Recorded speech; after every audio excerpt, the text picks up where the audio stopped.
Shine. Discover a Brighter You. Written and read by me, Lorraine Kelly. Introduction. With 35 years of crack of dawn starts behind me, I'm often asked how I manage to stay so energetic, day in, day out. At the age of 60, I'm finally at a point in my life where I feel confident, happy, and fulfilled, and I think that's what people are really responding to. That's not to say that I don't have my bad days. We all have such hectic schedules that time can run away with us. Whether it's work, housekeeping, looking after family, volunteering, caring for pets, the demands on our time are just never-ending.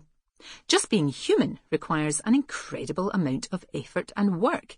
Days go past in a blur, and if you're not careful, the years run away from you and you end up thinking, where has my life gone? Worse still, mental health is at an all-time low. I've had my own experience with this.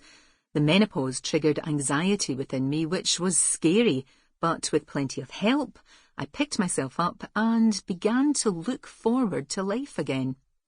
And that's what I keep doing every day. I feel incredibly lucky not to have suffered from clinical depression, but I have seen others go to such dark places. We still have a way to go in tackling mental health, but we're now living in a world that's finally starting to take this condition seriously, and there's an increasing amount of help out there for those who are suffering. You could write entire books on some of the subjects that I'll be covering in these pages, but I'm just going to pick out the highlights as I see them. I'm not a doctor or a therapist, and I can't pretend to know everything, but I've certainly got experience and opinions.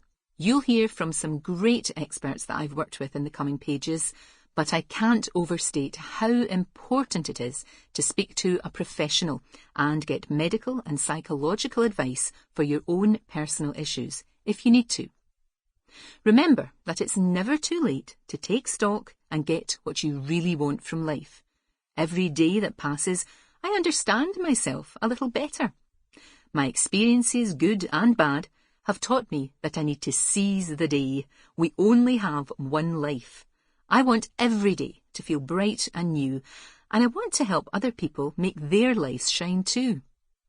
Sadly, I'm not a fairy godmother, and I don't have a magic wand that I can wave to make everything better in the world, but I've been lucky enough to meet some incredible people in both my everyday and work life.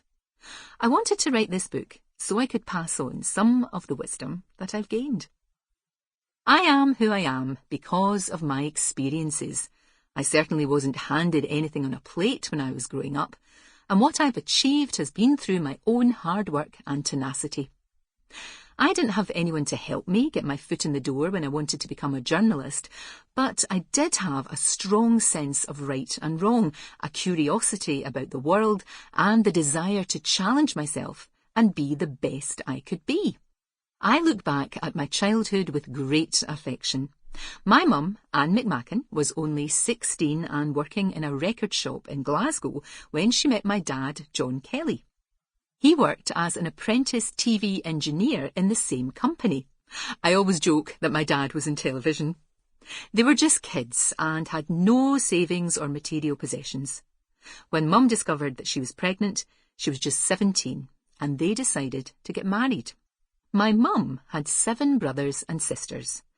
My grandmother wasn't up to looking after them all, so my mum and her sisters Helen, Josephine and Patsy were sent to be brought up in a convent.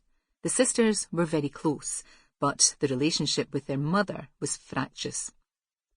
My grandmother was a most formidable woman and insisted that my mum went down south to have her baby and then give it up for adoption. Well, my 17-year-old dad was having none of it, so he built up his courage and went to face the wrath of Granny Mac.